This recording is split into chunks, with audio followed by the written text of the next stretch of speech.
इसमें जो हम टॉपिक्स हम पढ़ेंगे वो हैं principle of moments, centre of mass, centre of gravity and couple.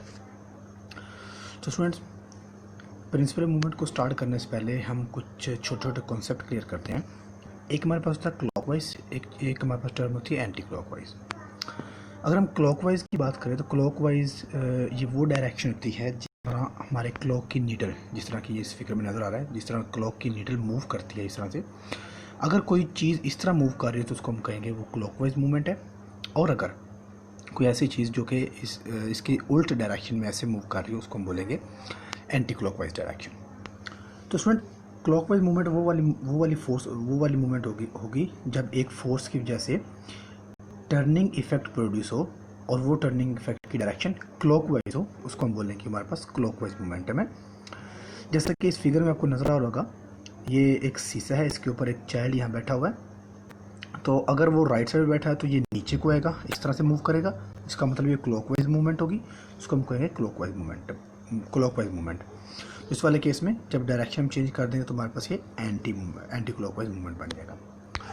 Student, उसके बाद हमारे पास एक शीशा है, और एक शीशा कब बैलेंस होता है, और एक शीशा तब बैलेंस होता है जब दोनों तरफ राइट साइड पे और लेफ्ट साइड पे जब सेम वेट हो, इक्वल फोर्स लगाई जाए या इक्वल मैस रखा जाए, तब हमारे पास वो बैलेंस होगा।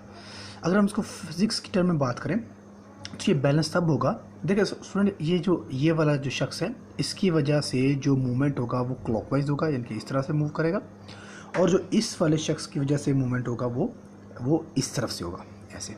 तो हमारे पास एक मूवमेंट होगा क्लॉकवाइज और एक मूवमेंट होगा एंटी क्लॉकवाइज। जब किसी भी ऑब्जेक्ट का एंटी क्लॉकवाइज मूवमेंट और क्लॉकवाइज मूवमेंट दोनों इक्वल हो जाते हैं, तब हमारे पास ये शीशा जो होगा ये बैलेंस हो जाएगा, और इसको हम बोलेंगे प्रिंसिपल ऑफ मूवमेंट्स। ठीक हो गया। उसके बाद स्टूडेंट हमारे पास है ये एक और फिगर से इसको समझने की कोशिश करते हैं कि ये हमारे पास एक शीशा है और इसका ये पिवट पॉइंट है या सेंटर पॉइंट है। एक तरफ आप देख रहे हैं कि एक बहुत हैवी वेट हमने एक ऑब्जेक्ट को बिठा रखा है, और दूसरी तरफ एक कम वेट वाले ऑब्जेक्ट को बिठा रखा है। अब अगर ये वाला पॉइंट इसके सेंटर पर होता तो ये कभी भी बैलेंस नहीं होता, क्योंकि एक तरफ कम है और एक तरफ ज़्यादा वजन है। तो इसको हम चेंज यूँ कर सकते हैं कि हमारे पास जो डिस्टेंस है उस वज़न से लेकर उस सेंट्रल पॉइंट, उस पॉइंट तक जहाँ पर वो बैलेंस होगा, वो डिस्टेंस हम कम या ज़्यादा करके हम इस शीशा को बैलेंस कर सकते हैं। तो स्टूडेंट, ये हमारे पास है प्रिंसिपल मूवमेंट, इसको मार्क करेंगे नेक्स्ट, लेकिन हम पहले नेक्स्ट टॉपिक पढ़ते हैं। Centre of mass. स्टूडेंट, हमारे पास सपोज करते हैं हमारे पास ये दो बार है, एक बार नंबर 1 है और एक बार नंबर 2 है। तो स्टूडेंट, बार नंबर अगर 1 की बात करें तो अगर मैं इस बार पर इस पॉइंट पर एक फोर्स लगाता हूं, तो स्टूडेंट पता है कि जब एक साइड में इस पर फोर्स अप्लाई होगी तो ये इस तरफ घूमना शुरू कर देगा, इस तरफ करके, ठीक है। और अगर ये बार 2 पर मैं इस साइड पर फोर्स अप्लाई करता हूं तो ये इस तरह घूमना शुरू कर देगा, ठीक है। यानी कि दोनों एंड पर जब मैं फोर्स अप्लाई करूंगा, चाहे बार 1 हो चाहे बार 2, जिस भी एंड पर फोर्स अप्लाई की जाएगी, तो एंड पर फोर्स लगने की वजह से ये बार रोटेट करना शुरू कर देगी, घूमना शुरू कर देगी। लेकिन अगर हमारे पास बार का कोई ऐसा पॉइंट, अब ये हमारे पास एक थर्ड बार है, अब इस बार का कोई ऐसा कौन सा पॉइंट है जहाँ पर फोर्स अप्लाई करने से ये नहीं बल्कि सीधा मूव करना शुरू कर देंगे, ऑफकोर्स वो हमारे पास होगा इसका सेंटर पॉइंट, यानी इसका सेंटर पॉइंट होगा। उस सेंटर पॉइंट पर अगर हम फोर्स करेंगे तो ये बार घूमने की बजाय सीधे स्ट्रेट लाइन में करना शुरू कर देंगे। तो किसी भी ऑब्जेक्ट का एक ऐसा पॉइंट जहां पर फोर्स लगने की वजह से वो बॉडी रोटेट किए बगैर सीधी लाइन में मूव करना शुरू कर दे, उस पॉइंट को हम नाम देते हैं सेंटर ऑफ मास। तो हमारे पास डेफिनेशन लिखी है, point of force body moves in a straight line without rotating, उसको नाम देते हैं सेंटर ऑफ।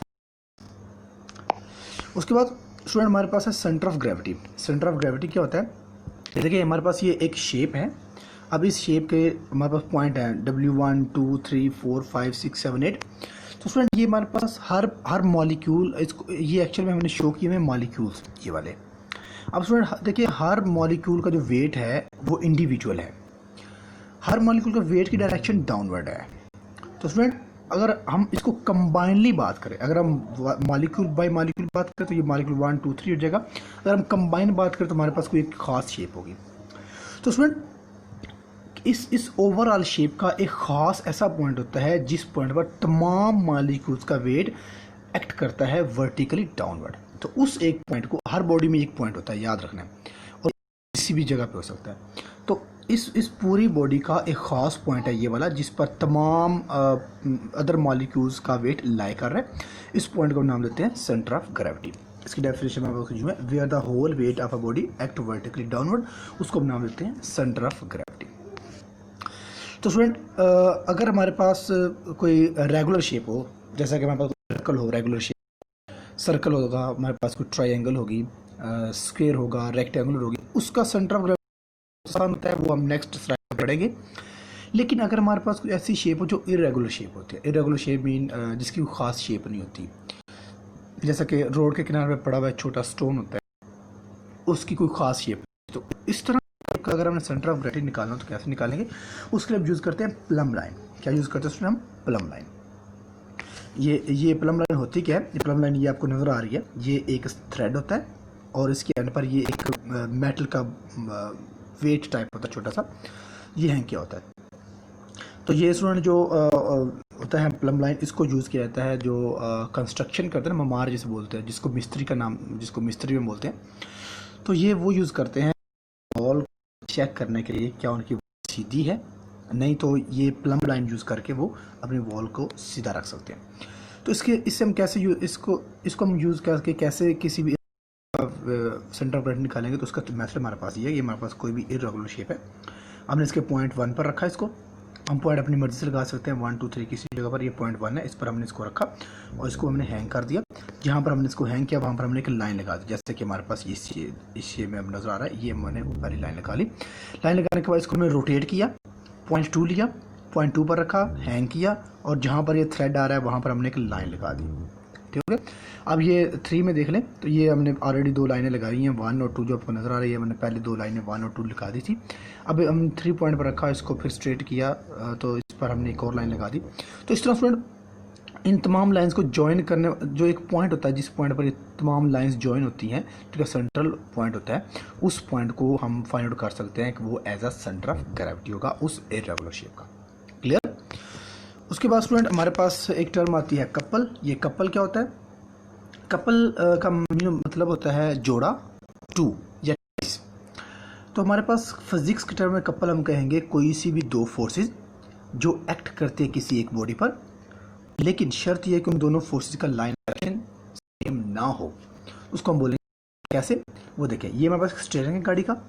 जब हम अपने दोनों हाथों से स्टीयरिंग को मोड़ते हैं, मोड़ काटने के, तो एक हाथ से हम फोर्स अप डायरेक्शन में लगाते हैं, जैसा कि ये हमारे पास है, और दूसरे हाथ से हम फोर्स डाउनवर्ड डायरेक्शन में लगाते हैं। तो इस वाले केस में आप देख सकते हैं स्टूडेंट, एक फोर्स की डायरेक्शन अपवर्ड है, दूसरी फोर्स की डायरेक्शन डाउनवर्ड है, और दोनों जो है उनका लाइन ऑफ एक्शन सेम नहीं है। लाइन ऑफ एक्शन मीन दोनों सेम लाइन में नहीं है। देखिए, इसको अगर हम स्टैंड करें तो ये यहाँ आएगी, इसको एक्सटेंड करें तो ये ऊपर जाएगी, दोनों की लाइन अलग अलग है, ये अलग लाइन में जा रही है, ये अलग लाइन में जा रही है।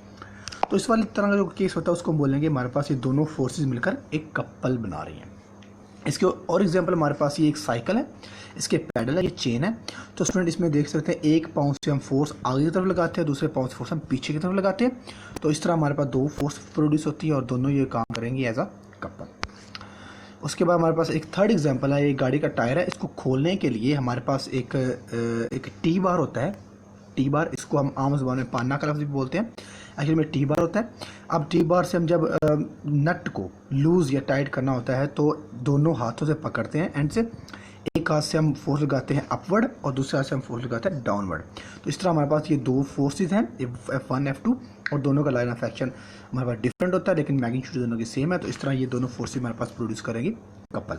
तो कपल होता क्या है? Couple is formed by two unlike parallel forces with same magnitude but not along a same line. तो ये हमारे पास बनेगा एक कपल। उसके बाद स्टूडेंट हमारे पास कपल की हमारे पास कुछ छोटी सी डेरिवेशन है। ये एक और मैं एग्जांपल ले रहा हूँ, ये मेरे पास बार है, एक फोर्स अपवर्ड है, एक फोर्स डाउनवर्ड है। तो ये एफ से लेकर या ये पॉइंट ए से लेकर ये हमारे पास सेंट्रल पॉइंट है ओ, और फिर ये ओ से लेकर हमारे पास ये बी पॉइंट है। तो स्टूडेंट हमारे पास अब ये चीज़ को थोड़ा अंडरस्टैंड कीजिएगा। कि हमारे पास जो ये वाला पोर्शन है, ये वाला, हम इस वाले पोर्शन की बात करें तो आपका मूवमेंट फोर्स एट एंड ए पर जो हमारे पास मूवमेंट होगी, हमारे पास वो कुछ इस तरह से होगी,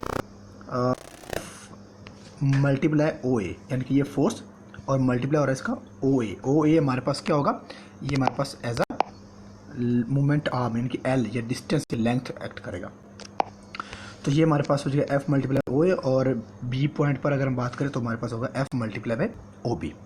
तो ये हमारे पास दो तरह के मूवमेंट है। अब हमारे पास जो कपल होगा वो इन दो फोर्सेज की वजह से होगा, तो हम दोनों को ऐड कर देते हैं, टोटल मूवमेंट ऑफ कपल, तो F cross O A plus F cross O B. तो हमारे पास चूँकि एफ जो है वो हमारे पास सेम है, मैग्नीट्यूड में इक्वल है, तो एफ को हम कॉमन ले लेते हैं।